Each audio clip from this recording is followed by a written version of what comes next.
Now, my guest this time is a NASCAR account executive. He is Cole Acoveno. He once played for the Delaware Valley Warriors as a receiver and played very well under the tutelage of Keith Olsemer. Cole, I want to welcome you here to Conclusion.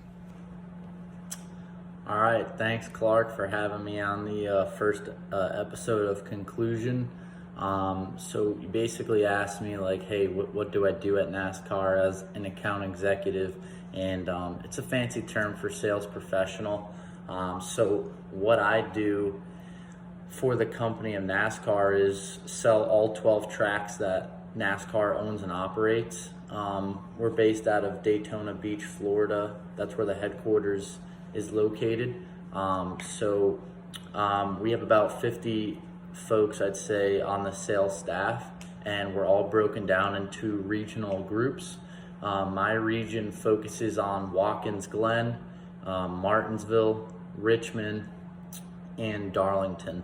And then, we focus on that region, but then we can sell the rest of the 12 tracks that NASCAR owns and operates, which we call cross-selling. So if you wanted to go out to Martinsville and you've never been out to Daytona for the Daytona 500, of course, we could help make that possible. It's a tough job, it's not easy. I have to make 80 to 100 outbound calls a day. I have certain metrics I have to uphold by.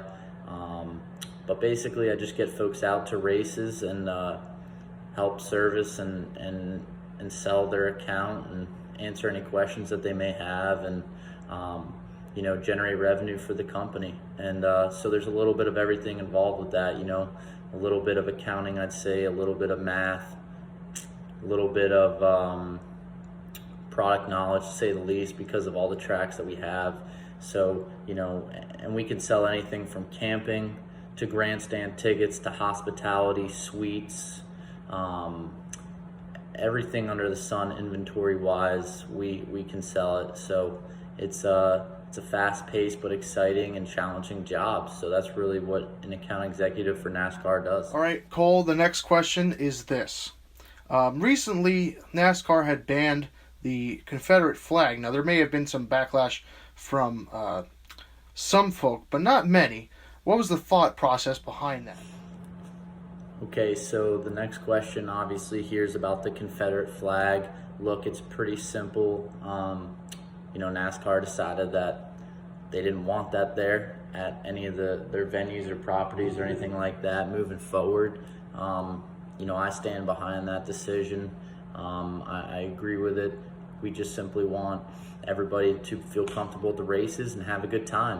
Obviously, there's been some pushback and backlash from folks, and hopefully people who are upset just realize that it's for the greater good, for really the company and the sport moving forward.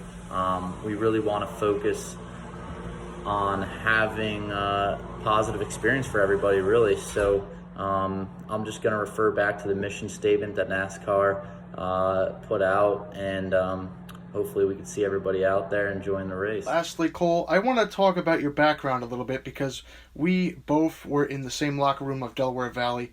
I want to know what you have done since then and how you made the move up to NASCAR. Just tell us a little bit about yourself.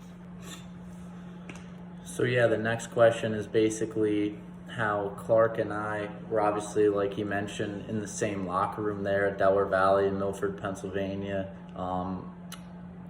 With Warrior football. I got a degree from sport management at UMASS, interned with the athletic department there, worked for the football team, the basketball team, the hockey team, which actually was ranked number 1 in the country my senior year, and lost in the championship to, I think, University of Minnesota there. But that really, that degree coupled with the internship helped me out and opened some doors for me. I actually went back home post-grad, worked for the minor league AAA affiliate of the New York Yankees, the Scranton Wilkes-Barre RailRiders, was an inside sales rep there, worked my way up to become a premium sales account executive selling B2B sales.